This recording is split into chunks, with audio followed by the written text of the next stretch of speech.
Good morning, good afternoon, or good evening, depending on whether you're watching us live or you're watching a recording. My name is Tito de Moraes. I'm based in Portugal, and with my colleague Sónia Seixas, who is on screen with me, we are the co-authors of a book on cyberbullying published in Portugal in 2016 called Cyberbullying, a Guide for Parents and Educators. The session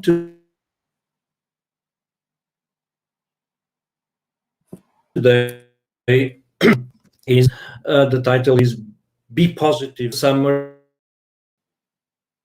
is supporting teens in being positively powerful online requires supportive connections with trusted adults and friends, competencies related to digital activities, and gaining independence in this digital environment. Important lessons include thinking before they post, keeping their life in balance, making safe connections with others, knowing how to use social media safely and responsibly, accessing the trustworthiness of people and strategies to foster positive digital relations. This is the summary for tonight's session. Sonia, do you want to give your view on the subject for tonight? Well, I would like to, first of all, to thank for all the participation of Nancy in this event. I'm so glad to have her here with us today. I just want to say one thing. I've been reading Nancy's work and everything she have published since I don't know the first editions, but she have published a lot for some times. And the first one of the first things that awoke me to one of a question that it's very important. It's the characteristics of communication mediated by the screen, and the first author that where I studied that it was with Nancy. So for me, it's a great privilege to be able to hear her today here, not only because of the importance of this topic, but mainly because I hope she will be able to give us some useful strategies that will certainly she will identify to make young people be more positive online. Okay. Actually, we're waiting for Nancy to join us. We were exchanging emails during the day, but she hasn't showed up yet. But she has provided us with two videos to foster the discussion, which in last case I will show those videos. Meanwhile, feel free to join into the conversation, saying who you are, where you are, so that we have a feeling of the people that are following us. Let us give us a brief introduction on who is Nancy Willard. Nancy Willard has focused on issues of digital safety, cyberbullying, and bullying since the mid-90s. Actually, the book that I got caught online, the earliest one, is dated from 1996. Most recently, she has shifted to a trauma-informed lens to identify strategies to support young people to gain the insights, skills, resilience, and empowerment to independently manage challenging digital situations as a target, the one being hurtful or witness. She is author of Be Positively Powerful, a guide for teens on achieving resilience and empowerment. She has vast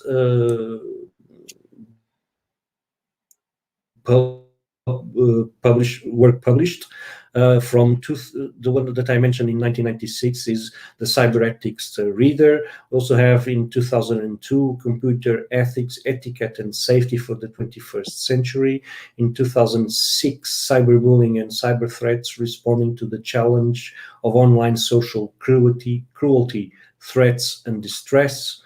In 2007, Cyber Safe Kids, Cyber Savvy Teens, helping young people learn to use the internet safely and responsibly. In 2007 also, Cyberbullying and Cyber Threats Responding to the Challenge of Online Social Aggression, Threats and Distress. In 2011, Cyber Savvy, Embracing Digital Safety and Civility. 2014, Positive Relations at School and Elsewhere, Legal Parameters and Positive Strategies to Address Bullying and Harassment. And in 2018, Engage Students to Embrace Civility.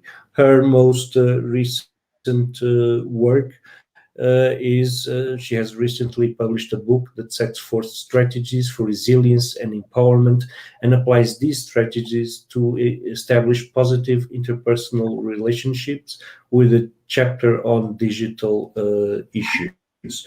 We'll show you and give you links where you can check those books. Meanwhile, welcome also to Sara. Good evening, everyone. Sara is a criminologist and is viewing this summit from the Madeira Island. Thank you for watching. I hope the weather is better in Madeira than it is in the mainland Portugal. Abílio Carvalho is also connecting with us from mainland Portugal in Vila Nova de Gaia. Good evening. Carla Soares is also joining, but from Lisbon. So welcome to this session. Unfortunately, it seems that, let me just check my email. I might have a last minute message, but no. So what I suggest is that we'll watch the first video that Nancy has shared with us, and then we'll share. We'll make a sort of an intermission, and the video actually is the presentation, her presentation with her voice over it. Then we'll make an intermission between videos to discuss what we have seen, and perhaps Nancy will join us in the meantime. Maria Leonor Silva is also joining us from Almada in Portugal. So let me add the video, and let's pray that the video plays well and without gagging or stuttering.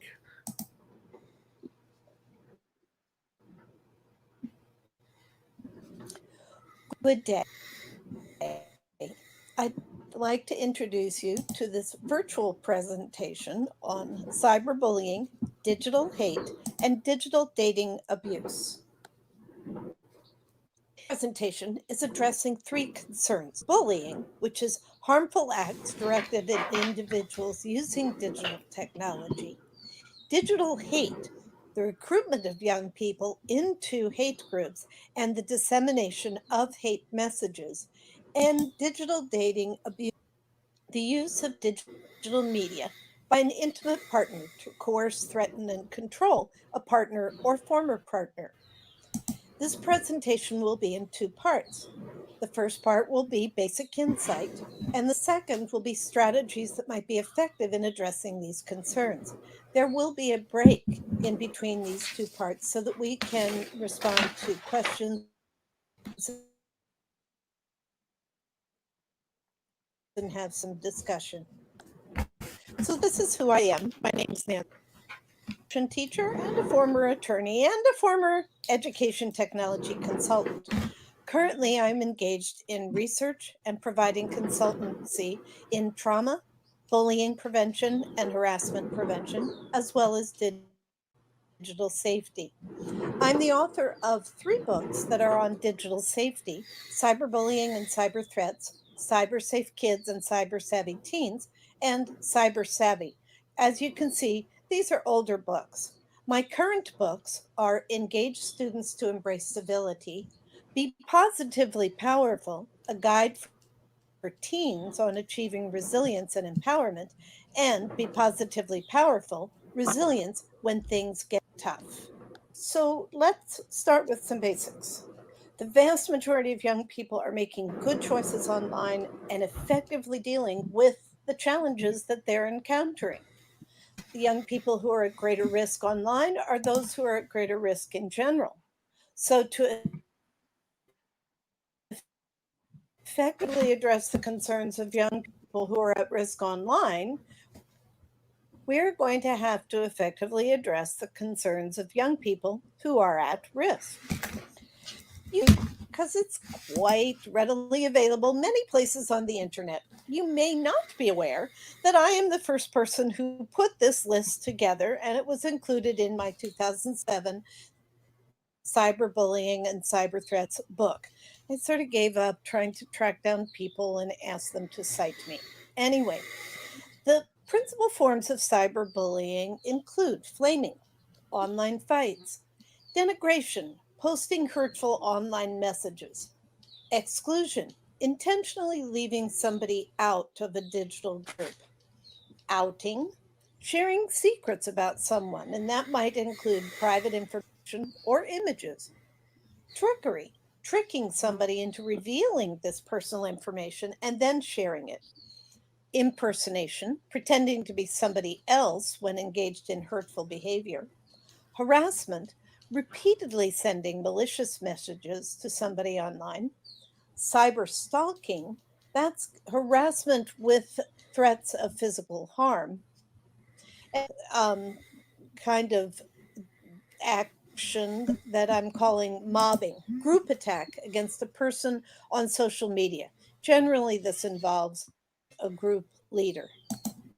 I would mention that I really appreciate the research insight from the Cyberbullying Research Center. You can find them at this website link. Their insight in cyberbullying has identified that this is a significant concern.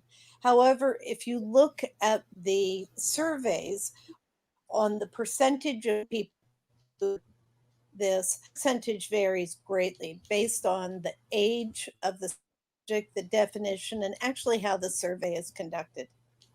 Cyberbullying may be more harmful than in person bullying because the target may not know who's doing this. The harmful material can go viral so many can see and possibly become involved. The target may have sent something privately that is now being used to harm them, and neither parents nor school personnel may find out that this is occurring or know how to respond effectively. Important, I think, to discuss 3 critical misunderstandings about bullying behavior. The first one is the misunderstanding that those who bully are at risk youth. This is a slide from stopbullying.gov and in the United States that lists the attributes of children who are those who engage in bullying. In fact, most of the young people who engage in bullying are those who are seeking social dominance. These are young people who are popular, competent, socially skilled. They have empathy. They're considered cool. They're considered leaders, and they are compliant to staff. These are not at risk youth. Bullying behavior is ethological in nature. The intent of engaging in this hurtful behavior is to achieve dominance and drive out those who are weak. So, those who engage in bullying are attacking rivals and attacking those they perceive or cast as deviant. The second critical misunderstanding relates to the concept of victims. The perception is that those who are bullied should be considered victims who can only be helped by adults. Young people do not want to be thought of as helpless and unable to handle their life challenges.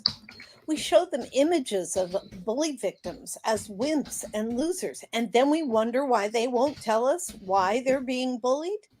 Young people have a driving need to become independent and able to take care of their own relationship challenges. Critical misunderstanding 3, the idea that rules and punishment approaches will be effective. These are slides from the stopbullying.gov website in the United States. They recommend that schools set policies and rules, provide staff training on what bullying is, establish a reporting system so that students will report to an adult to get help if they are being bullied. Let's translate this rules and punishment space. Parents and schools are not making rules for sites or apps. Parents and educators are not supervising young people in their online activities. Parents and educators have great difficulties in investigating. Young people most often are not reporting. Parents and schools often do not know how best to get these hurtful behaviors to stop. And if those who are being hurtful are punished, this can result in uncontrollable digital retaliation. So let's pay attention to the harmful impact of bullying or cyberbullying. And research documents that this leads to depression, anger, self-love, school avoidance, anxiety, a form of trauma. I would like to call your attention to a recent, very important study by the folks at the Cyberbullying Research Center. What they found was that middle and high school students who experienced either school-based bullying or online bullying were significantly more likely to report suicidal ideation. If they experienced both forms, this greatly increased the likelihood of such ideation, experiencing to a higher likelihood of trying to take one's own life.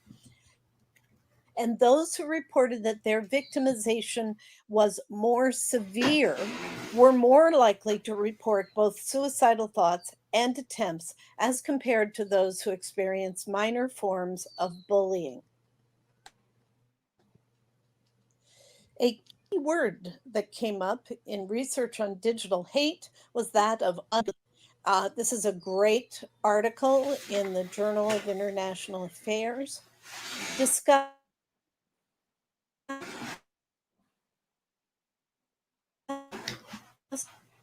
the collective identity the world views.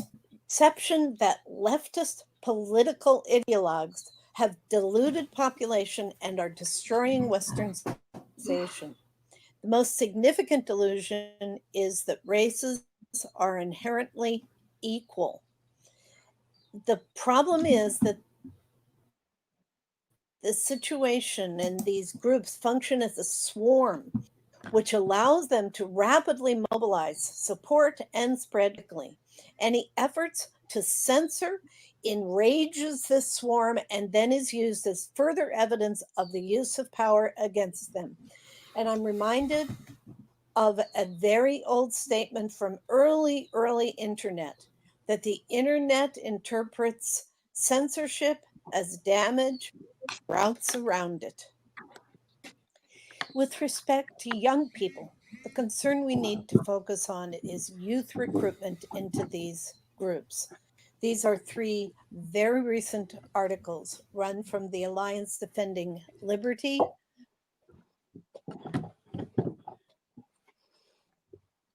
one from the Washington Post and one from the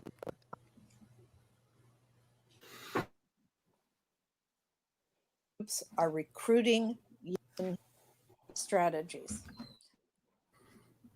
They look for vulnerable youth. They are active in play, gaming, and video environments.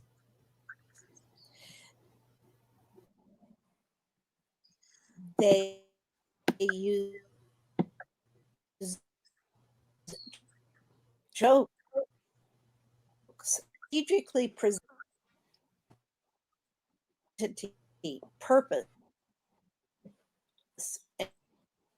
and teens often feel out of place. This is developmentally where they're at. So they can be fed a list of who's responsible for making them feel ill at ease and who's responsible in accord with these hate communities are people of color, feminists, all of the left that support them. Most significantly, they make teens feel like they matter.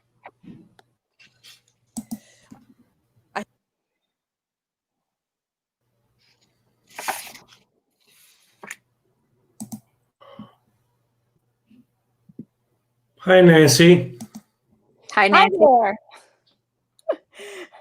Sorry. And welcome. Welcome. No problem. As you can see, I was afraid that streaming from either YouTube or Dropbox would be an issue because there's a third application involved. And I was wondering if you're able to share your presentation live, because people are complaining that they can't see the slides. The slides are being shown, but they are blurred. Oh, shoot. Are we in this? I thought it was starting in a half an hour. No, we're live. Oh, we are in real life. I'm sorry. Yeah, it was supposed to be starting a half an hour my time. Anyway, let's see if I can do this. Let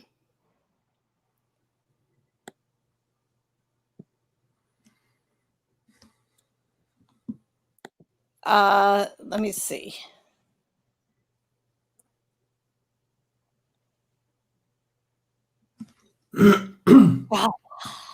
Okay, we're in the you were in the digital hate and recruitment. Slides, because they were all blurred since the beginning. So if you can start from the beginning, it would be great. Okay.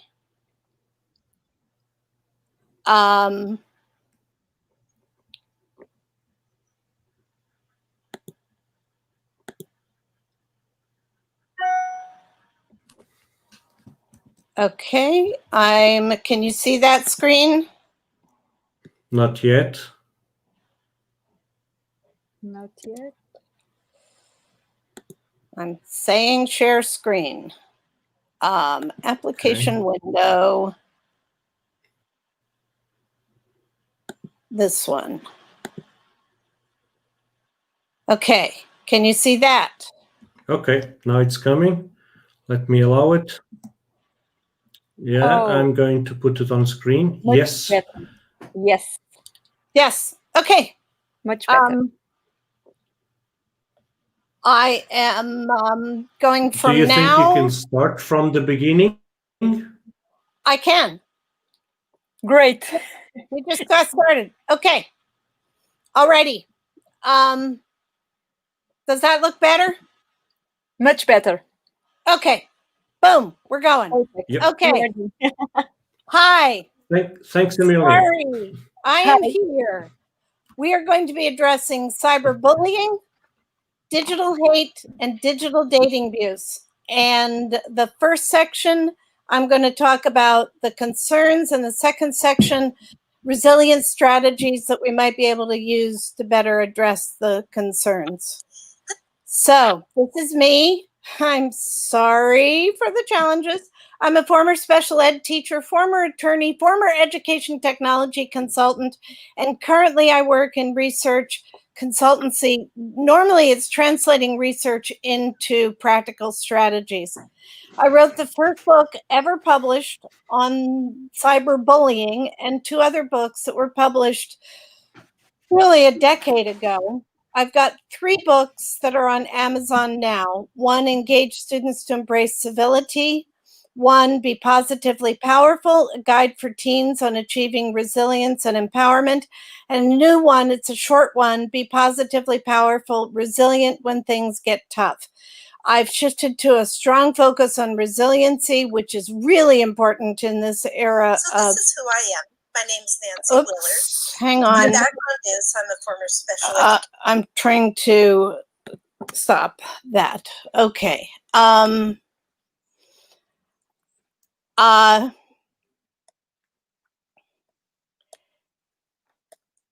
So what we have to understand is that the vast majority of young people are making good choices online and effectively dealing with the challenges that they encounter. The ones who are at greater risk online are the ones who are at greater risk in general. So in order to effectively address these concerns, we have to address this from the perspective that these are young people who are at risk. So many of you may have seen these basic forms of cyberbullying, flaming, denigration, exclusion. They are lots of places on the internet. They were originally in my book, but I ended up not being able to track everybody down and ask them to cite me. But these are basically direct fights, direct hurtful action, or leaving somebody out of a digital group, some of which should be allowable, but doing so in a mean manner, sharing secrets, impersonating, harassing, and one that I didn't include originally needs to be added is mobbing, when you've got a group attack against somebody. Usually that has a leader involved. This is a significant concern, but if you look at the range of percentage of students reporting, it goes from everywhere from 15% to 72%. It all depends on who's asking the question and what their definition is. There is some insight into the fact that cyberbullying may be more harmful than in-person bullying. This could be because of anonymity. The target doesn't know who's doing this. Or it could be that the harmful material can go viral, so many people can see, and they could become involved.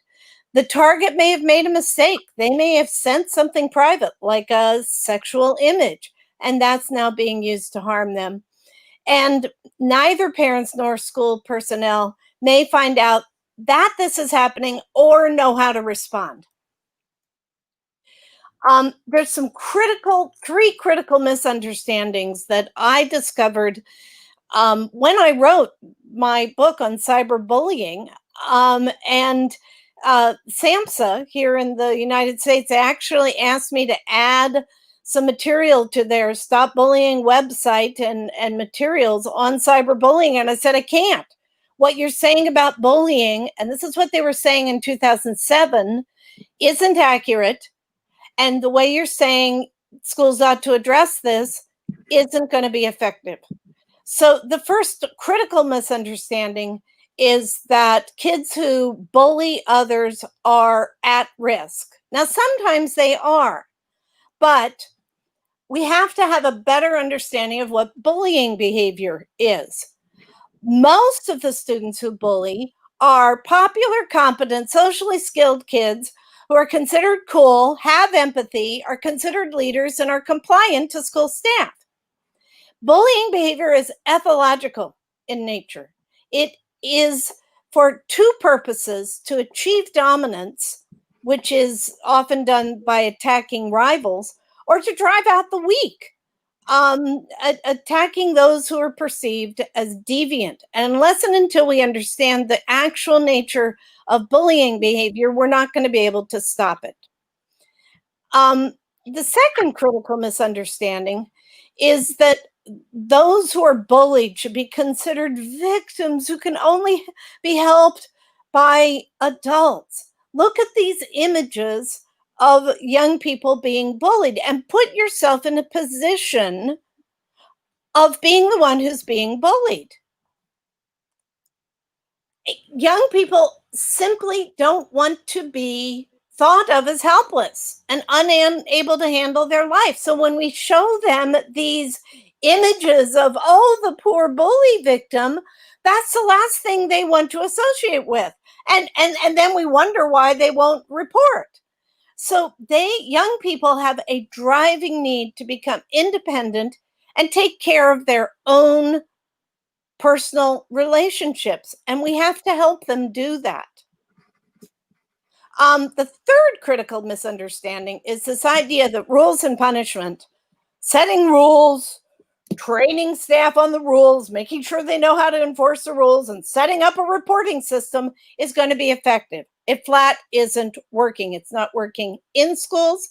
Absolutely isn't going to work in cyberbullying. Now, why? Parents and schools aren't making the rules for sites or apps. Parents and schools aren't supervising.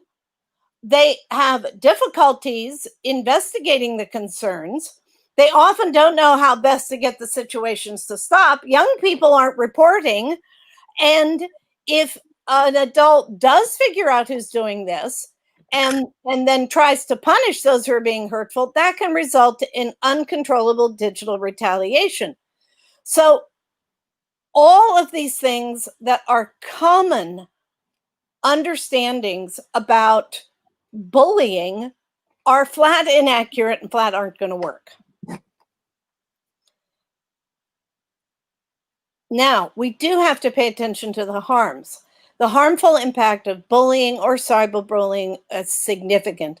Bullying is a form of trauma, and it causes all of the consequences of trauma: depression, anger, self-loathing, school avoidance, psychosocial illness, anxiety, challenges in learning. There's a really significant report by Samir Hinduja and Justin Patchen, whose research I love. And they looked at the connection between suicide and bullying and cyberbullying, and found that students who reported either school-based or online bullying were significantly more likely to report suicide ideation. Experiencing both forms greatly increased that, exponentially increased the acts to take one's own life. And those who reported their victimization as more severe were also more likely to report suicidal thoughts as compared to those. So these are really serious issues that we need to be addressing. Okay, two other issues that are related. Digital hate. We're seeing a lot of this. We've got this article of the ungovernability of digital hate. As John Gilmore stated way long time ago in the 70s, the internet interprets censorship as damage and routes around it. So we've got a whole group of people who have this perspective that leftist political ideologues have diluted the population and are destroying Western civilization. And they function as a swarm. They are able to use the internet to rapidly mobilize, and any efforts to censor them enrages them and is used as further evidence of power against them. They are coming after our teens. White teenage boys are being recruited by these people.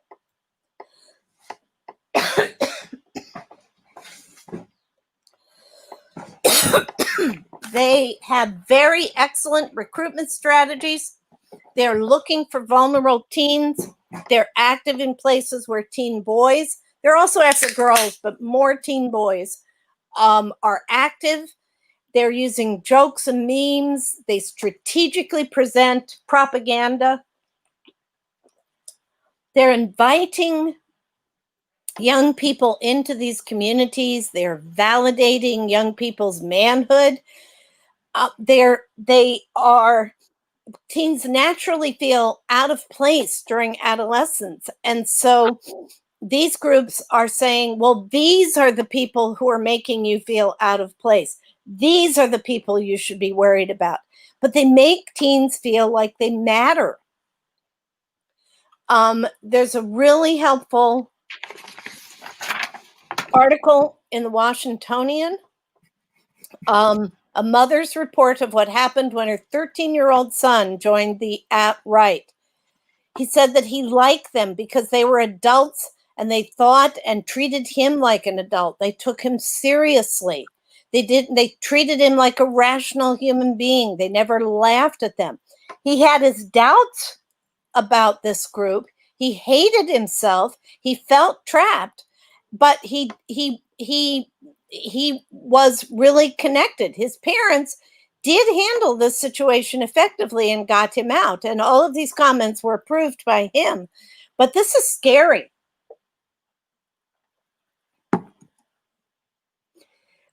We have another thing happening as everybody's gotten on to Zoom.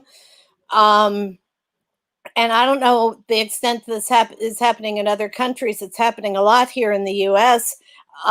Schools are setting up instruction and they're being Zoom bombed. And a lot of times this is high school kids who are releasing the addresses and the access points to be able to get and hold. This is a very helpful article in the conversation. A lot of this is misogyny, but also Black racism, homophobia, Asian racism, anti-Semitism, and a whole bunch of other.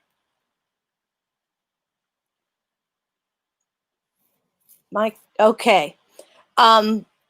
This video is really, really excellent. I'm going to totally blow her name.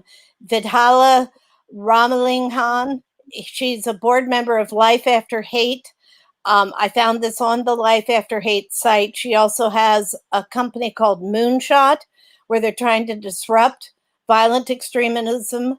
And the most important two sentences she made in this presentation was that human relationships get people into these communities and human relationships can get people out of these communities. Exceptionally profound.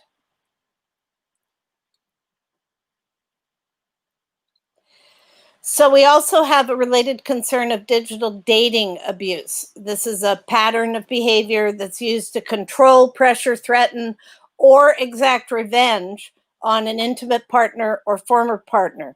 Includes sending hurtful messages to that partner, demanding the partner's passwords so that they can check up on what their partner is doing, placing demands on their partner about who they can connect with, sharing secrets, especially and abusive sexting. So they may demand or get to the point where they've gotten some sexually explicit images that are then used for threat. If you won't, then I'll make your images public. Or if you break up with me, I'll make your images public.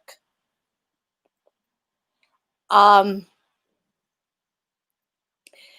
studies, they're across the board with different findings. Some report that girls are experiencing this more than boys. Others find the opposite. Others find mixed differences. Some find that girls are more engaged in aggression than boys. Others found no difference. Others are finding that it depends on the kind of abuse. Boys are more often likely to do the threatening behavior and pressure for sex, whereas girls are more likely to be engaged in monitoring and possessive activities. And also there's an incredible overlap between that both partners are engaged and are being victimized. Again, another great study by Samir and Justin. They found that 1/3 of boys and 1/4 of girls have been victimized. So a lot of times researchers go into this with the idea that, oh, it's the boys causing the harm. That's not the case. The boys were significantly more likely to experience all types of digital dating. Those who had reported that they were already engaged in sexual intercourse were more likely to have experienced digital dating abuse. And those who were engaged in sexting were also more likely to be engaged in dating abuse. So putting all of this together, we've got young people who are at risk in general, who are at greater risk of being cyberbullied and not being able to effectively respond. Young white people who are seeking acceptance and support from adults and may find such acceptance through online hate groups. And young people who are experiencing challenges in their interpersonal relationships and are kind of getting ahead of this in their interest in and engaging in sex, who are more likely to experience digital dating abuse. So what we've got are youth who are at risk, and we also have youth who are causing harm. So we have to both address the youth that are at risk and seek to reduce or limit what's happening with the youth who are causing harm. There's yet one more really great study from Samir and Justin, where what they did is they looked at both bullying and cyberbullying, and they included a resilience scale, and they asked kids these 10 questions to give them a rating on how resilient they were. The results show that resilience, focusing on resilience, which is all what we're doing within trauma-informed practices, this is a really potent protective factor for these young people. So that's the end of my first presentation. Since I'm late, I can go to my second presentation right away or take some questions. How do you prefer? Yeah, I prefer. I'm not hearing you at this point. No, you are not hearing? Okay. Oh, sure. Can you hear us? Okay, now I should be able to hear you. Okay. How do you prefer to do? Okay, since I'm a little late, why don't I get my second presentation up and we can go through that and okay. Okay. And then take some questions, okay? Okay. Okay. Can you see my part Great. 2 Meanwhile, presentation? let me just right now we're seeing a slide on resilience, the one Yes. that you had the first Last presentation. one. Okay, I've got a second presentation loaded up. Do you have that?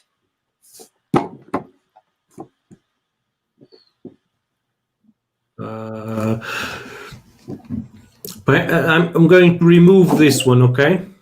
Okay. And you'll have to share the screen again. Okay, it should be sharing at this point.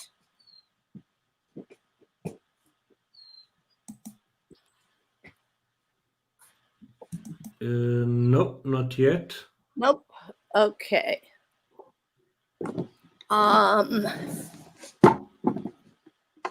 Let me try.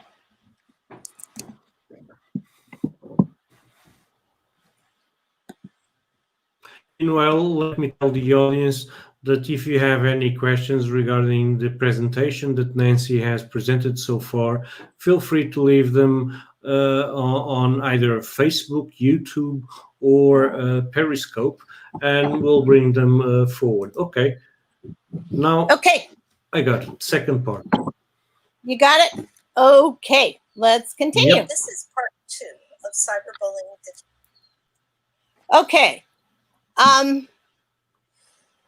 So I've been trying to work on strategies to address these areas. I'll make a first comment, which is that I really focus on being as research or evidence-based as absolutely possible.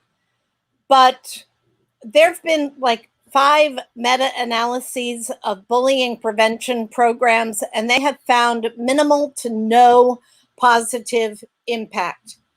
The trauma-informed practices in schools, those research studies have also shown no positive impact. We don't have evidence-based studies in these areas. So under the education ESSA, I can't even remember what that stands for, here in the United States, there are 4 kinds of evidence-based programs. The last one is basically a program that has a research rationale and includes local evaluation. I would add one more element to that. It's a research rationale, a review of the program to make sure it fits with the culture and community that it's being implemented in, and then effective evaluation. But so I should have included that as a slide. I didn't. I'm just now saying, oh, I should have done that. But there are 5 key strategies. 1 is a focus on resilience. 2 is using those resilience skills to increase interpersonal relationship skills. Sometimes this is called social emotional learning. Also applying those 2 issues related to use of digital technologies. And then using a positive social norms approach to try to influence young people to adopt the values and behaviors that the majority of them who are making good choices online hold, and especially focusing on positive peer intervention, increasing the activities of young people in intervening in the kinds of situations that they witness. Now, resilience is what I'm focusing on. My website is Be Positively Powerful. I have 2 new books. One of them is for teenagers, and this has a chapter on brain development, one on the 7 strategies that are on the left here that I'm going to talk about. And then I apply those strategies, how to use these strategies to prevent people from treating you badly, respond effectively if you are, how to stop, own it, and fix it, how to use these strategies in the context of closer interpersonal relationships, how to use them when you're using the internet, and how to be a leader, positive leader in your community. The second book I just got out, it's for younger, it's more simple. It's the 7 Be Positively Powerful Strategies. I wrote it because of COVID. We've got a lot of challenges with the need to increase resilience at this point in time. So there are 7 strategies that I've found. They are all research-based. One of them focuses on positive connections. These connections are both with good friends as well as trusted adults. We have found with research, if young people have even one good friend, they have greater resilience and are more effective in responding in situations of being bullied. And we also know from the trauma-informed practices research that a positive connection with a trusted adult is the absolute foundation for resilience. The second strategy is reaching out to be kind. Being kind to others is actually as good for the person who is being kind as it is to the ones who are to whom kindness is offered.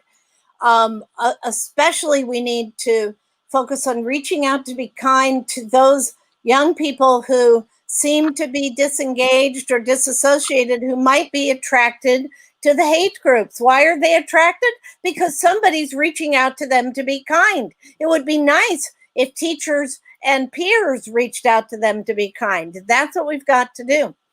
There's a great study that showed they took students, they measured their levels of peer acceptance. They with one group, they just did some SEL education. The other group, they said, we want you to be kind 5 times to somebody. And then they measured their peer acceptance. And the students who had been directed to be kind to others, their level of peer acceptance went way up, significantly up. So we need to focus on community and school initiatives to promote kindness. Strengths focus. I love a program called Collaborative Problem Solving, but one of the big problems with that program is that, you've got a kid who's got these huge challenges. What are those challenges? Where are their deficits? Nobody ever looks. What are this kid's strengths? How can we help this child even build their strengths further? So we need to find out with kids, what are your strengths and how can you use them when you're responding to challenging situations? Also, research has shown that if you use your strengths every day, that increases happiness. Now, I really love the work of the VIA Institute on Character. And they had researchers that consulted with social scientists throughout the world to find out what the universal character strengths were. They've got a great website with a whole bunch of resources. I just really like what these folks are doing. Focus on the good. Focus on gratitude and the good things that are happening. When brains focus on the negative, they form negative neural pathways that then keep one focusing on the negative. Whereas if they focus on the positive neural pathways, the positive things that are happening, this causes positive neural pathways, and that increases one's happiness.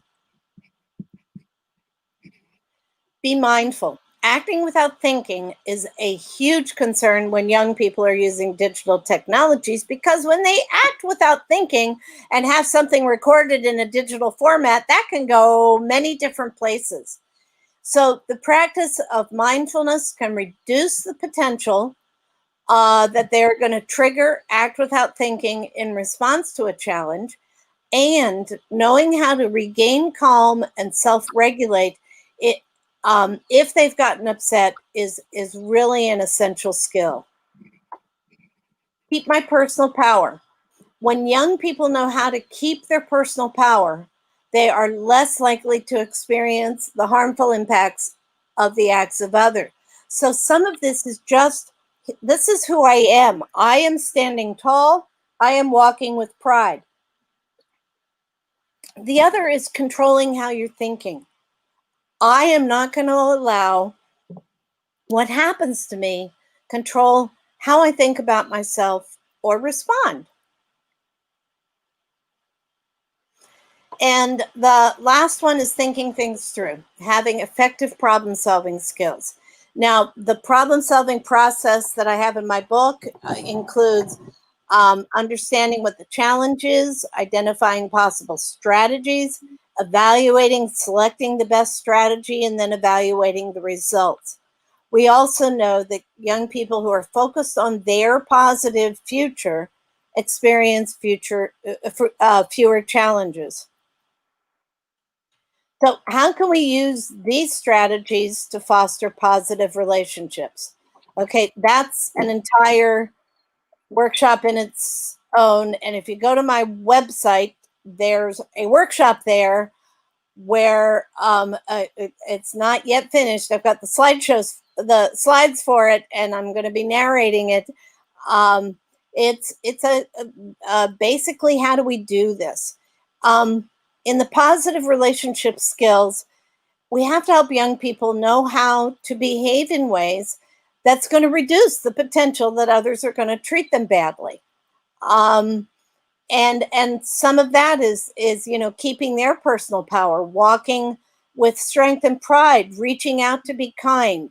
Those kinds of things can reduce the potential that they're going to be treated badly. And then we also have to help them learn how to respond effectively when others treat them badly, so that they don't overreact. They know how to save the evidence, and they know how to keep themselves calm and not reward the one who's trying to get them upset. But they know they need to know, not go and tell an adult because you're totally incapable of responding. No, they need to know how to deal with these situations. We also have to address those who are being hurtful. A lot of times they're being hurtful because somebody's been hurtful to them. So that's why we need to help them learn how to respond effectively. But how do they stop themselves from being hurtful and make things right if they've treated others badly? And I haven't seen this in most social emotional learning programs. We don't address this. How do you stop, own it, and fix it? We also need to focus on how do you effectively engage in close interpersonal relationships, especially when or if those relationships break up. And that's both close friendships as well as intimate partner relationships.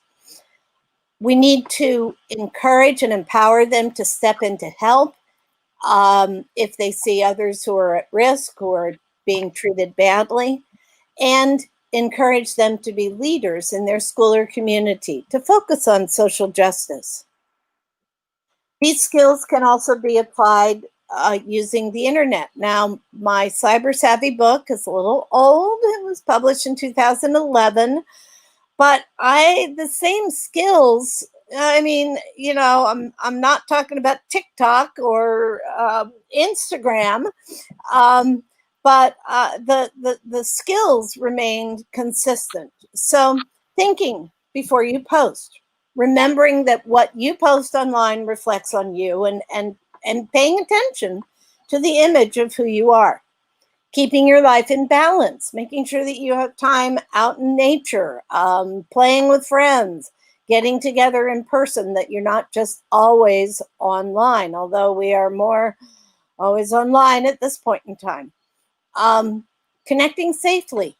We always say, hey, don't connect with online strangers. Well, young people are always connecting with online strangers.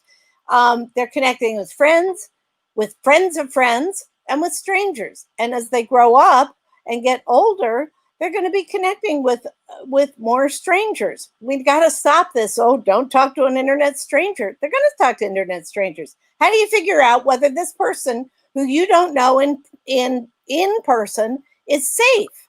And how do you open up in a relationship with someone who you don't know in person? And how do you be careful in those situations? Read with your eyes open. The same skills that are necessary to assess the credibility of information can be applied to assess the trustworthiness of people. Protecting your face and friends. This is using the tools that are within social media safely and responsibly, especially the report abuse tool, which many young people don't use and don't feel safe in using. Well, we need to encourage them to use these tools better, and help them understand why and how they can do this.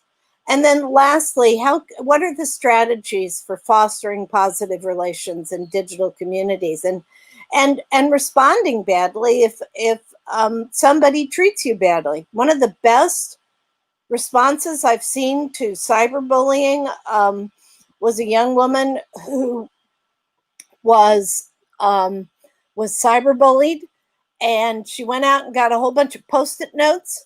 And the next day in school, she put a Post-it note saying wonderful things about everybody on every single locker in the school. And she responded with such strength. she's the one who overcame and prevailed in that situation. So what are those strategies? I really like the positive social norms theory. I address this in my book, Engage Students to Embrace Civility. Our behavior and the behavior of young people is influenced by our perceptions of what other people think and how they're behaving. And if we think that our peers are thinking and behaving in a certain way, we're more likely to do that. If there's a misperception, if we have a misperception that all of our peers think this is great, for example, if you're a college student and you think all of your peers are out binge drinking or walking around without masks and going to parties and not social distancing, and you think that that's what the majority of your peers are doing, then you're more likely to do that also. But if we do a survey and show young people, or we engage young people in discussions and help them understand that the majority of their peers are actually making good choices and aren't thinking and acting in these more risky or hurtful ways, then they will be influenced to follow these positive norms. And I have used this I've tried to use it more. I've had a hard time getting through, but I have done a survey. The results of this survey are on my website. Write to me if you can't find it. But I asked questions like, what's your normal reaction if you see a student being hurtful to another? And as you can see, the vast majority of young people really don't like to see this happen. And another one, if you're trying to encourage and influence young people to step in to help, what are the words you would use to describe a person who steps in to help? So you can use this kind of data to communicate with students. There was a study done in a middle school. They took a survey about the positive norms. They created posters about those norms, and they did see a reduction in bullying behavior because the students realized with the results of the survey that, yeah, well, guess what? The majority of my peers really don't like to see it if I'm hurtful to somebody. And they really do look up to me if I step in and help. So hang on. And lastly, the strategy we need to be using, I refer to as positive peer intervention. We need to figure out how to empower young people to step in if they witness that a peer is being bullied, facing challenges or abuse, or is making a bad choice. Like, we go back to the very beginning. Rules and adult supervision is just not happening in the digital world. And very often when the challenges arise, young people are the only ones who are there to see that this is happening. What do? When they do step in to help, they're generally very effective. And the vast majority of them really admire those who do step in and help. But the problem is, oops, my little thing is too narrow. Most frequently, young people aren't stepping in to help. So this occurs in situations of bullying or harassment, the potential of school violence, the potential of suicide, and issues related to dating violence, sexual harassment, and assault. The factors that appear to support peer intervention are noting a hurtful situation, interpreting it correctly, feeling personally responsible, having effective intervention skills, having sufficient personal power, and being within a supportive social environment. There's a lot of research on what's called the bystander effect. There was a significant situation that occurred in New York where a young woman was stalked, stabbed, and lots of people, it's like 38 people knew that this was occurring and nobody did a thing. So there's been a lot of study about that. Leading researchers have identified 3 key reasons why nobody did anything. One was a diffusion of responsibility, the perception that somebody else should be responsible. One was audience inhibition, the fear that they could fail or embarrass themselves. And the other was social influence, the positive social norms. They didn't see anybody else stepping in, so they didn't think that they should. A lot of times when people don't step in, they rationalize why they didn't. And Bandura has focused on moral disengagement. And moral disengagement can both impact if somebody is being hurtful or if somebody fails to step in when they witness a concern. Yeah, they consider, well, yeah, it was just a joke. Or somebody else should have stepped in, or it really wasn't that significant, or the one who's being hurt deserved it.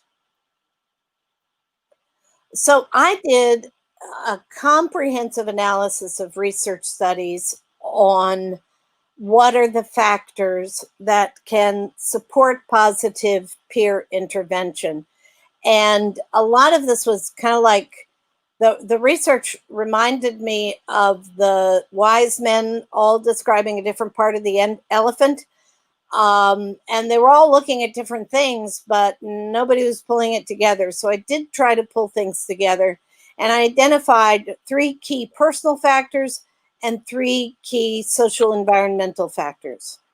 So the personal factors include personal values. What are your personal values? Do you have a feeling of personal responsibility for the well-being of others?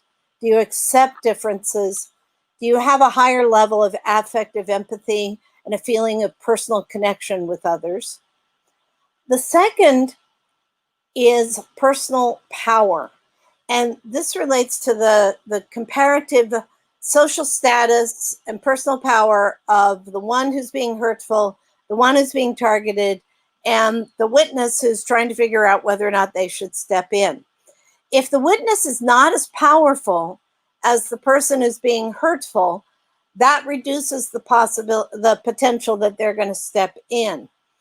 Also, if the target has a lower social status and there's the potential of danger to the reputation of the person who might step in, that could reduce the potential. So that's why we need to come up with private strategies to be able to step in and help. And the last concept is self-efficacy. Do they have effective skills, and do they have a confidence in those skills?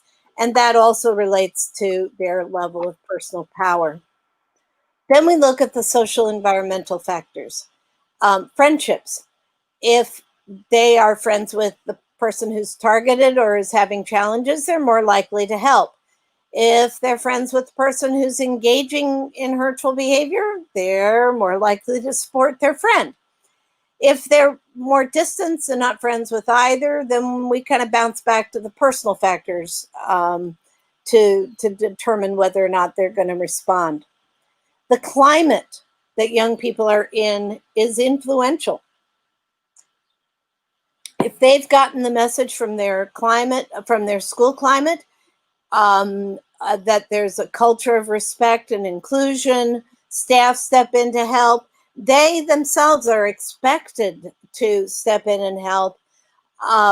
And if the school responds effectively and doesn't punish them if they're taking the time to be helpful to others.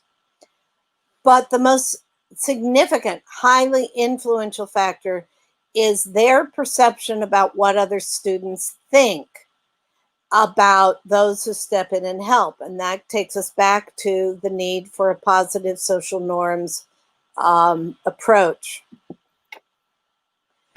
So if you're within a school or working with schools, my guidance has been for a very, very long time that that young people aren't going to listen to adults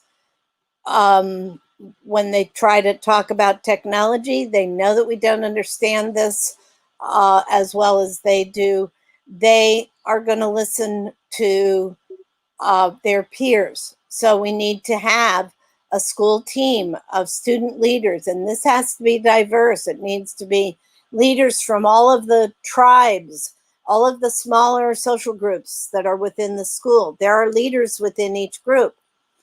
And we need to make sure that they're not the students who are perceived to be leaders because they've engaged in hurtful acts to achieve social dominance, but they have a recognized history of being consistently kind and compassionate and stepping in to help. And setting this up with peer nominations and self-nominations and allowing it to grow. One school that I did work with, and I helped them when the students were in middle school, and by the time these students were in high school, they had a team, a kindness team that included half of the school population. The teachers didn't have to do a thing. The students, if some student was being hurtful, several others would step in and say, hey, we don't do that here. Cut it out. What's going on? How can I help you? Anyway, we need to engage young people in ongoing actions to support resilience, kindness, and inclusion, so that they're the ones who are promoting this through activities, events, posters. They are the ones who are providing leadership in instruction, in social norms and effective skills. They're engaged in inclusion activities to welcome new students, and they are involved in daily activities that are supporting resilience, kindness, and being a helpful ally.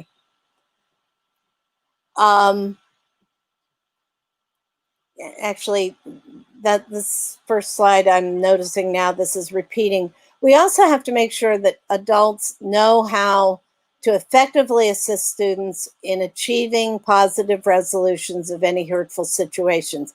If we want young people to ask for our help, we've got to make sure that that help is effective, and that schools actually respond effectively to the hurtful situations that are reported.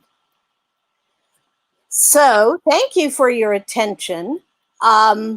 These are my two websites. Embrace Civility has been primarily focused on bullying and cyberbullying prevention, and I have to say I haven't achieved much, if any, effectiveness in that area. Most of the people I know in the United States who have been trying to work on bullying prevention have not achieved any effectiveness over the last decade, and we're kind of getting tired. And unfortunately, many who I really respect are kind of walking away. What I've tried to do is shift to more of a focus on trauma-informed practices, because that seems to be kind of a code word that school leaders are more interested in. And so Be Positively Powerful is my new site where I'm trying to get some resources out at this point in time to be helpful in addressing resilience, especially in this age of COVID and all of the hate issues that are welling up in our country and beyond. So I just stopped sharing. I'm trying to come back. This is me. I was not in a good place when I picked up, and I was trying to do. This is my new tiny house, and I'm putting the insulation in, and that's why it looks really weird. But I'm building a new tiny house, and it was kind of between this or showing you my donkeys who are out in the pasture. So. Okay. It would also be nice. It would also be nice to see the donkeys. Nancy, I have to thank you from the bottom of my heart for making yourself available to do this presentation. I was commenting with Sonia that I felt like I was drinking from a fire hose because actually, you provided quite a lot of information, and to absorb everything. I think we will need to look at the replays for a few times in order to absorb all the information. We have some questions. I will also send you. Okay, I'll also send you all the slides, so everybody who was here can look at the slides, and they can contact me for. Okay, thank you. Everything I've said is grounded in the research. If they want links to any of the research, I can provide that also. Can I say something, Tito? Okay, thank you. Sure, for sure. Go ahead. I would like to thank you so much, Nancy, for this valuable sharing. I think you turned us inside out with the first part of your presentation when you were addressing misinterpretations that many people have about bullying, bullies, victimized people, and cyberbullying. And I think we all come to the conclusion that the best strategies to combat bullying or cyberbullying do not go through regulation or punishment, but rather through the development of social emotional skills. And so my advice to all these participants is to review this rich presentation and to reflect on each slide, because it's so rich. I took so many notes. I couldn't think of one question because I am so happy to Me too. be here and hear all you said. Thank you so much, Nancy. Thank you. You can. Okay. So don't buy my teen book right now, but I'm redoing the images in it. But you can actually look at the manuscript for my teen book online, and in those chapters there is the best guidance that I can provide to young people about how they can handle these situations. We've got to empower them. We can't say these are the rules. Exactly. We can't say tell an adult. That's not going to happen. We have to empower them and trust them. And that's, that's the bottom line. But you can, it's a book you can use with teens, but for adults who are going to my website, I'm providing access to the manuscript. And I'm just in final stages of a re-edit, really just changing the images to make them a little better. So, but these 7 strategies really seem to be the ones that they are so powerful.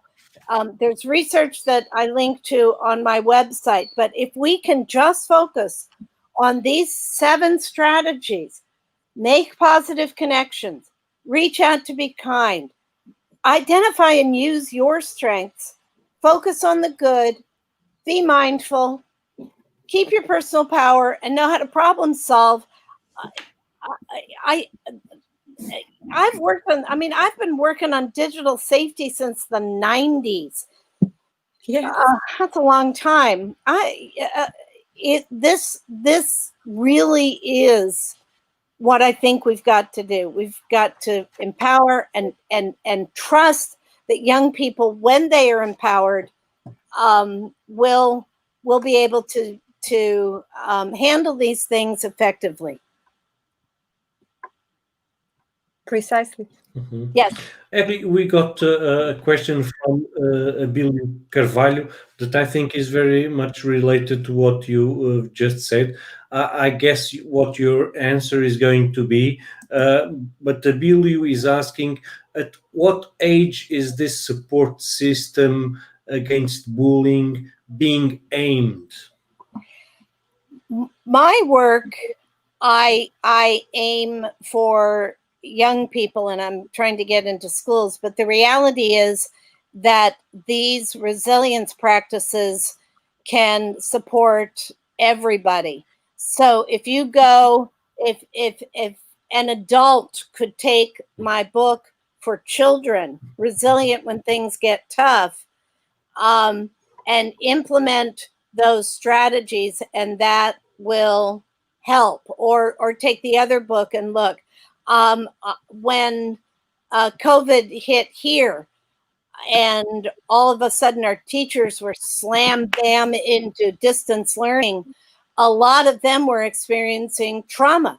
And so I wrote an article that appeared in a publication called Education Week, which talked about how they can gain resilience. There's a link to that on my Be Positively Powerful website, but it's the same. Those 7 strategies just seem to be the key strategies to assist anybody. So if you're an adult who's being cyberbullied,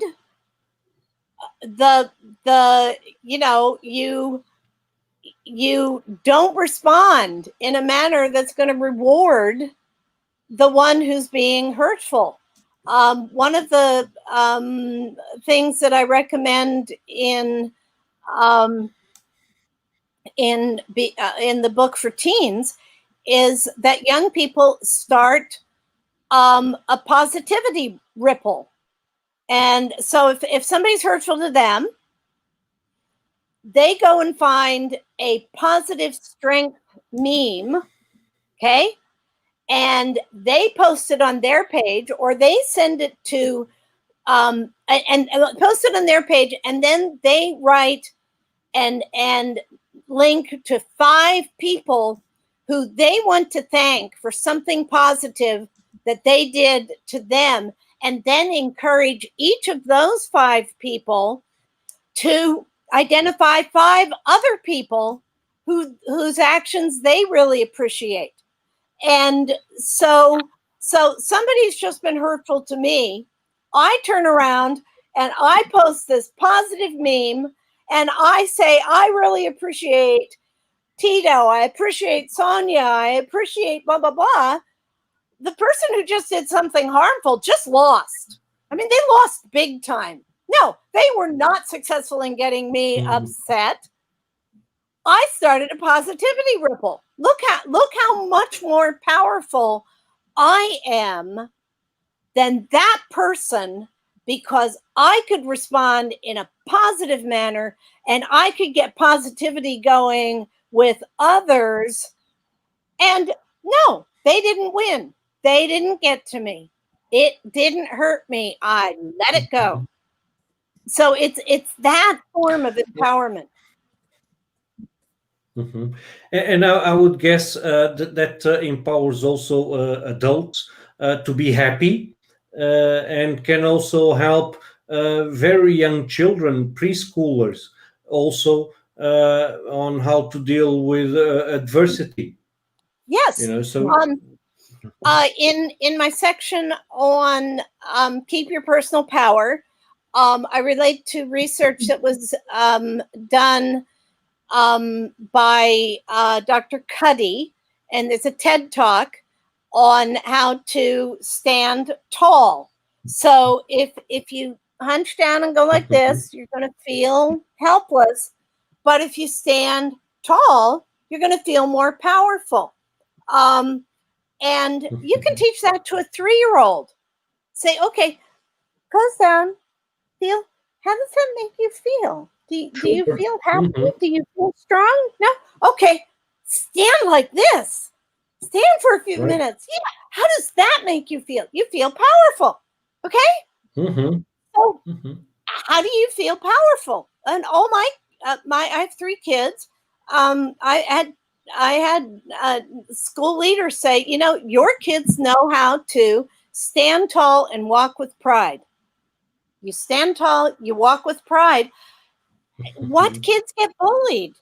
They're the ones who aren't doing that. They're the ones, you know, who for whatever reason aren't feeling able to stand tall and walk with pride. Okay, there's a difference between that and this.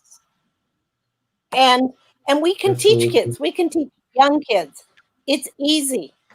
Actually, I use the oh, darn it, the movie Elsa. Disney.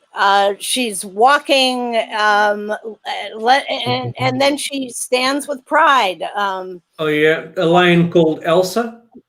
Yeah, yeah. The movie that takes place. Oh yeah. Okay, so I'm old. Anyway. Elsa. I remember a one with lions, a documentary made in Africa. Is that it? No. It's the from Disney. Yeah, from Disney. Yeah. Pardon? From Disney. It's a Disney movie. Yes, the Disney movie. The girls who are up in the frozen from north. Disney. Yeah, it's Frozen. Frozen. It's Frozen. Yeah, Frozen North. Frozen North, the first one. The video where she's off in the wilderness and she's walking along in a disempowered. Yes. And then she says, "I'm in charge." Yeah, I no, let it go. This is me. I'm going to be in charge of myself. I am taking my personal power. You can tell in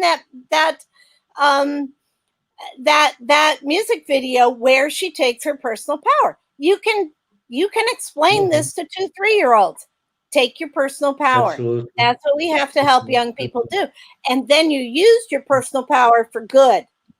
If the research that showed that if kids just reach out, Sarah be kind, was commenting and helping us out, saying that it's Frozen. You get online, you go to 5 different friends, and you private message them in the morning saying, "Hey, blah blah blah blah blah. I hope you have a great day. Blah blah blah." You do that 5 times. That will increase their peer acceptance. The research has shown this. You just, if they're in school, when we ever get back to being in person, I recommend the 5 pennies technique. You put 5 bright copper pennies in your left pocket in the morning. Every time you reach out to be kind to somebody at school, you put a penny over into your right pocket and you try to get rid of all the pennies by the end of the day. If you can do 5 by noon, then you put 10 pennies in your pocket. And if you just consistently try to find out try to look for those ways that you can be kind to others and put yourself forward to do so, you're not going to get bullied. You're not going to get cyberbullied. Or if somebody does, somebody else is going to step in and say, "No, hey, she's always treated me so kind. I'm not going to let you do that to her." These are really simple techniques. Absolutely. Nancy, you've mentioned the think before you post maxim or slogan. or mantra. Right. Also, the positivity, look at things on a positive side. And one of the things that I'm trying to figure out is, when it comes to teens, there are two things. One, they tend to value the group more than their close family ties or something like that. Right. So Right. they tend to look up to the group, and that makes hard to have that positive mindset, because they are teenagers typically. Right. Their oxygen is the image that they have close to their friends. How can we Right. turn that around so that they value more how they feel about themselves than how the others feel about them? Well, I actually, that's in chapter 1 of my Teen Guide to Resilience and Empowerment. There are a couple of things that their brain development. Okay, we have to realize that teens' brains are developing in the way that they Right. need to develop to prepare them for their lives. So when we say, oh, they're taking so many risks, well, in reality, what they're doing is exploring so that they can have experiences so that they can be successful adults. Okay? So, Precisely. Yeah. but Mhm. some of the aspects of this, it's like they're exploring, they may act without thinking because they've never Mhm. experienced this before. They don't, and I explained it actually in terms of in our hippocampus, we have an Mhm. experience. We store that. It goes from short-term memory into the long-term memory so that the next time we have a similar experience, we can pull on that memory and say, oh, this is what happened.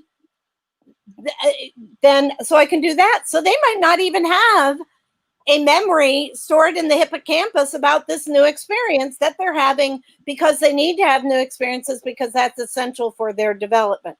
So, that's why we've got the mindfulness bit about take a deep breath, Mhm. think before you do this. Do you fully understand the problem solving? Do you fully understand the situation? The other thing is, because they are becoming independent adults, they are breaking away from adult authority. They're not going to do something because adults say it. In fact, if adults say do this, that's going to actually more likely decrease the ability they're going to, because especially digital, because adults don't understand. So Absolutely. that's and so they are going to be paying attention to peers, and that's why this positive norms approach, where you take the survey of their Mhm. peers and then you feed the data back to them and you have their peers showing. So nothing is more powerful for these kids than doing a survey of what they think and how they feel, and then having their peers show them the data. Now, I did Okay. a survey on this, on digital issues. I've got a digital. You can look on my site under Cyber Savvy.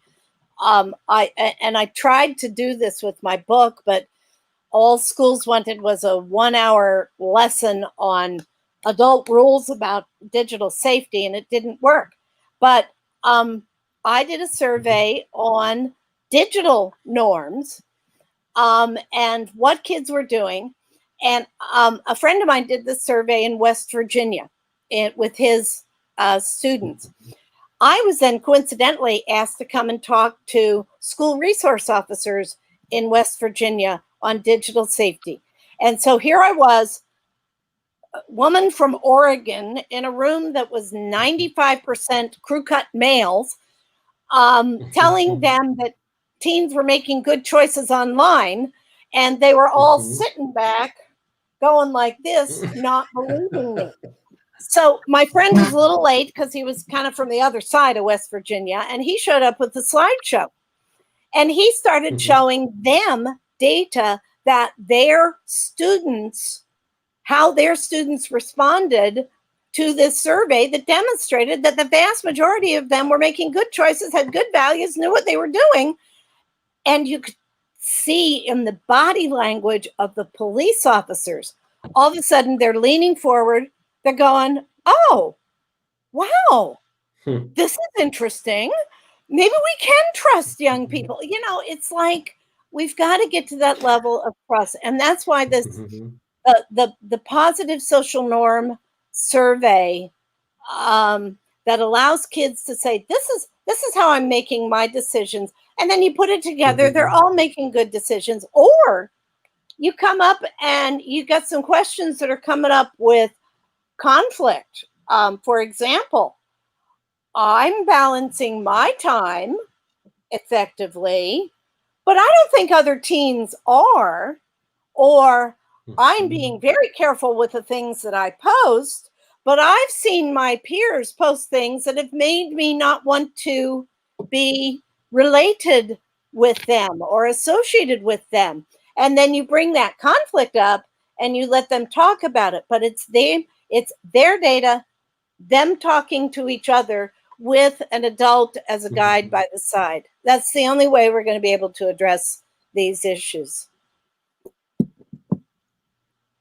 Okay. One question that I have regarding the positive social norms survey is, have you been noticing differences when you take the survey, let's say in Florida versus Oregon versus California? I actually just, my most recent time administering this survey was in the country of Bahrain. And the responses to that survey from the young people in Bahrain were very similar to the ones that I got in West Virginia. Okay. Yeah. Young people have. So I have a challenge for you. Would you be interested on having the survey translated in Portuguese so that we can administer it in Portuguese schools? Yes, let's do it. Oh, great! Absolutely. Let's figure out how to do this. And I learned some that things. would be interesting. Yeah, I learned some things from the. I always learn. I always revise. Yeah, we can easily do a positive social norms survey, and then what you do is you get a group of diverse Portuguese students together to put together some ideas on, okay, this is what we said. You get teens saying to other teens, this is what the data says that we said, okay? And so there's some things you maybe need to talk about with some of the differences and the like. And then you can go from that to strategies. Okay, so what are some of the ways that we can deal with these situations? But when it comes, and then you can also turn that into posters. So when you have a poster that says 85% of Portuguese young people really don't like to see it when somebody is attacking another young person online, all of a sudden that doesn't become as happy anymore. All of a sudden you say, oh, I'm doing something that 85% of my peers really don't like. And then when you ask, what words would you use for somebody who steps in and help? And you come up with those beautiful words. And you see somebody being hurtful to somebody else, you think, oh, well, if I step in and help, that's what other people are going to think about me. Yeah? Yeah. It's powerful. I think we have to talk about it, because I see that as a tool to assess a school. For instance, you can assess a school, you can assess a district, You can assess the schools within a municipality, within a region, within a country, basically. And as you said, from there you can have it's really a way to get youth engaged and involved, and using message. Then from that, the results you get from there, it's a message that basically it's produced by them. Yes. What I would love to do and haven't done yet is merge the social norms survey with resilience questions, so that we can really assess where young people are in terms of resilience, because those 7 strategies to increase resilience are actually the foundation for this. But I haven't merged those 2 yet. So maybe we could in Portugal. Okay. And then we get rid of the pandemic, and I come and visit Portugal. Yeah, we look forward to that. Hopefully soon. Soon. So count on us to collaborate on such a project, and we have a wide reach in Portugal, and I'm sure we'll have it will be easy to get schools involved, school districts and whatnot, from various age groups. It would be interesting. I don't know whether, Sonia, do you have any additional questions? No, not any.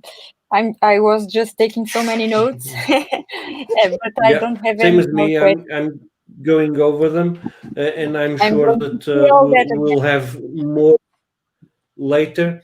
But I would like to tell one thing to Nancy. Slide in which you mentioned flaming, cyber stalking, and whatnot. To you on that we wrote, and actually it's part of a chapter on digital communication. So I think what I'm going to do is walk over here, since we're at the end, and yes. I'm going to see if any of my kids will come and see you and say hi to us. These are my donkeys. Okay. Oh, come here, guys! Come on, come here. Oh, they're nice. So nice. Nice. Yeah. So Sarah is saying, if you need a helping hand, I would like to offer my help. So as you see, we already having volunteers. Yeah, for, I want to come to Portugal, and I want to take a donkey trek through your mountains. I know they have donkey treks in your region. Yes, they do. Yes. Yeah, they do. Exactly. I think in the north, it's and very close to Porto, there is a very typical breed of donkeys that actually it's they were almost extinct. Now they are protected, and people have been developing them, and they are basically saving the breed. So I'm making a note of that for when you visit Portugal. We have to visit. Cool. Yeah. Actually, the mammoth donkeys we have over here. Well, all of the donkeys we have over here came from Spain. It came from your region, Spain. The miniature donkeys came from the Sicilian islands.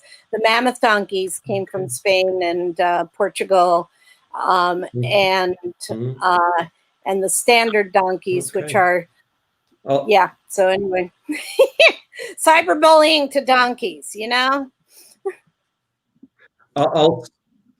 Yeah, I'll send you some information on that. Let me just recap your books. As I've said, believe started following your work when you were in the Responsible Computer Institute or something, Yeah, CSI, I call believe. it, yeah, Center for Safe and Responsible Internet Use.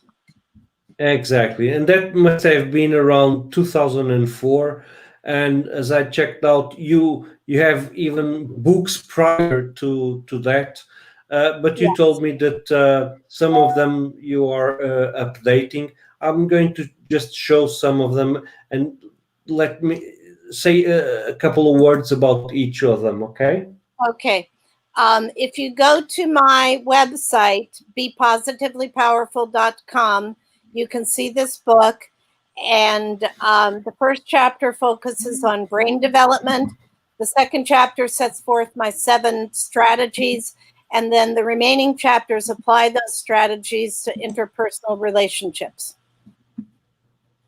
Okay. And then we have this one. This is a slightly older book. These are all of the strategies that I recommend to schools. I talk a lot about the positive norms approach, but it's focusing on how do you use students in a leadership way to build a positive school climate. Yeah, so. Okay. And 2 older ones are these ones. The first one is cyberbullying and cyber threats. Yeah, this one is from 2007. So from a historical reference of what someone was thinking about, so Facebook went public fall 2006. I think a fair amount of the examples in here are, email, MySpace, but actually, it's actually recent. It's fairly, it's frequently cited, although I suspect people aren't buying it and reading it to cite it. I suspect they're, because the sales aren't that significant. So I suspect they're citing what somebody else said was in this book. So from a historical perspective, in this book, I do say, hey, these aren't, because what I tried to do is I always try to be as research-based as possible. And I was looking at what was happening in cyberbullying. And then I was going to the research and I was going, these aren't the kids who are cyberbullying. This isn't going to help. And then the U.S. Health and Human Services said, oh, could you please write something on cyberbullying to go in this booklet that was describing the population that I didn't see engaging in cyberbullying and describing an approach that clearly wasn't going to work. So if you want to see the genesis of what my thinking of where that came from, that's in there. I also address hate groups and suicide risk, but it's from 2007. Okay. And the other one that this is from 2011. Also referenced during your present book. Right. It's dated in terms of technology. It's not dated in terms of what it is that we need to help young people figure out. Okay. And so basically, we're already 1 hour and 47 minutes on. I really do appreciate your time and the fact that you managed to join us. I was afraid that you were not going to be able to join us, so yeah, I started. I'm sorry for the technical. No problem. No problem. My computer actually, I don't know what happened to it, but the electric cord with the power cut out, and I was running around trying to get another one, and and I was working so hard getting those presentations done, and I'm sure glad that I did the presentation live instead of with them, because I'm realizing that live I'm much better. Yes. Absolutely. Yes. Nancy, Yeah. we Thank you so love much, to have Nancy. you So much. on the show, and look Yeah. forward to interact with you in the future. Hopefully to Super. see you in Portugal and to show you some donkeys. Yes. And thanks a million And to translate that for joining survey us. also. Yeah. Okay. Let's work on that. Let's Let's focus work on on that. how to merge what I've been doing in resilience with the cyber savvy, and it can also address just what's going on within the school, because that's I mean that's totally connected. So we merge all of those, and the positive social norms, data to be able to assess effectiveness. Absolutely. I'm just going to make a note on the shows that will follow. Abílio Carvalho says, stay safe and excellent live with an interesting speaker. Definitely, it went much better when we got the speaker live than with the recording. And on the 5th, we're going to have Cleo Fante from who's a researcher from Brazil. It will be obviously in Portuguese in the evening also. Then also on the 6th, we'll have, so Cleo Fante is on the 5th. On the 6th, we're going to have Cid Clay Souza from Chile, but he's a Brazilian and has been lived in Portugal, but he's now in Chile, and it will also be a presentation in a conversation in Portuguese. Then also on the 7th, on the evening, we'll have Gabriela Treteschi from Brazil as well. It will also be in Portuguese.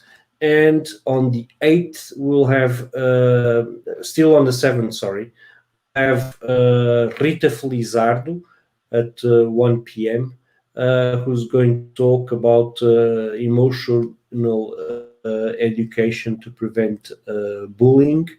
And on the 8th, we're back to English with Peter Dankmeyer from the Netherlands, who's going to talk about a system to certify a certification system for anti-bullying projects.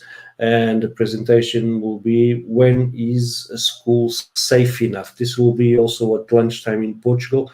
On the 8th, we still have two other presentations. One from Professor Margarida Gaspar de Matos from Portugal, and another one in the evening. We'll announce those sessions on the beginning of the week. So, Nancy, thanks a million once again. Talk to you soon. Let's work together. Yes, wonderful. Thank you. Thank you so much. Okay. Bye-bye. Bye-bye. Bye, everyone.